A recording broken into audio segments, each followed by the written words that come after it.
a comprehensive look at trends, fund profiles, and more in Exploring ETFs. Hi everyone, welcome to Exploring ETFs. I'm Neena Mishra, and today we are talking about dividend ETFs.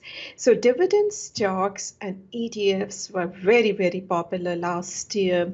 Investors poured billions of dollars in dividend stocks and funds, and despite market turbulence, S&P 500 companies paid a record $564.6 billion to shareholders, compared to $511.2 billion in 2021. And that is according to S&P Global Indices. And the company expects that 2023 will be another year of record dividend payments. Now, these companies, they usually weather market downturns better than others, and that is what we saw last year. And since they may grow their payouts and realize capital appreciation over the long term, so they can also provide some inflation protection over the long term. Now, on the next slide, I have two popular approaches to dividends investing. So these are investing in dividend growth stocks or investing in high dividend stocks. So dividend growers are usually high quality companies with solid balance sheets and stable cash flows, and these stocks have handily beaten high dividend payers for almost 15 years. Now, last year was different. High dividend payers did better than dividend growers, and that is mainly because high dividend stocks are mainly in defensive areas of the market like utilities, real estate, consumer staples, and many energy companies also had record earnings last year, and they increased their dividend payouts. So that's why these energy companies are also top holdings in high dividend funds. Now, for longer term, I believe dividend growers are better investments for investors.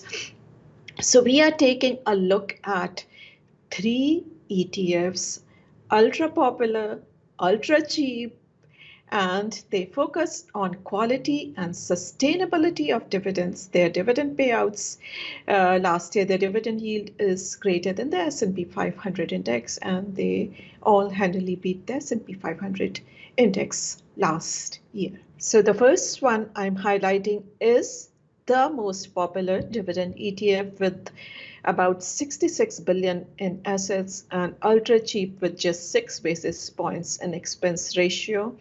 The Vanguard Dividend Appreciation ETF, ticker symbol VIG.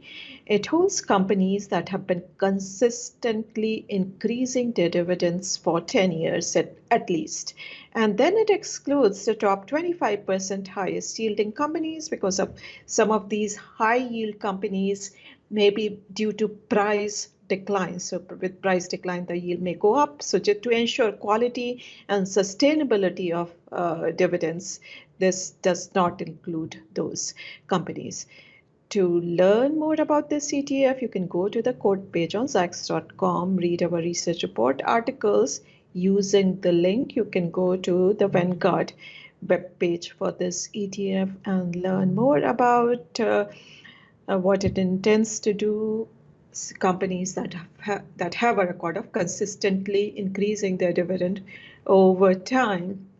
You can look at the long-term performance, etc. You can look at the portfolio. So what does it hold? United Health, Johnson & Johnson, Microsoft, JP Morgan, and Procter & Gamble are the top holdings in this ETF.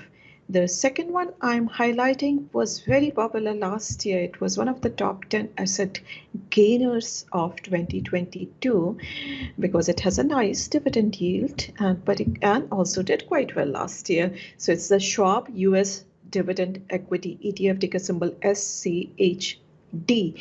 This holds high dividend stocks with at least 10 consecutive years of payment.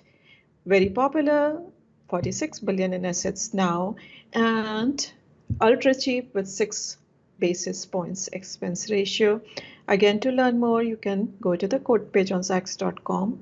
3.3% dividend yield, where that's why it was very popular last year. You can go to shop webpage to learn more about what this ETF does. So it focuses on quality and sustainability of dividends, and it looks at financial strength of companies using various financial ratios. Looking at the top holdings, Verizon, Broadcom, Merck, Pfizer, these are the top holdings in this ETF. The third one I'm highlighting is by iShares. The ticker symbol is sorry, DGRO. This holds companies with consistent dividend growth for at least 5 years, and then their payout ratio should be less than 75%. So not that. So it tends to exclude REITs, etc.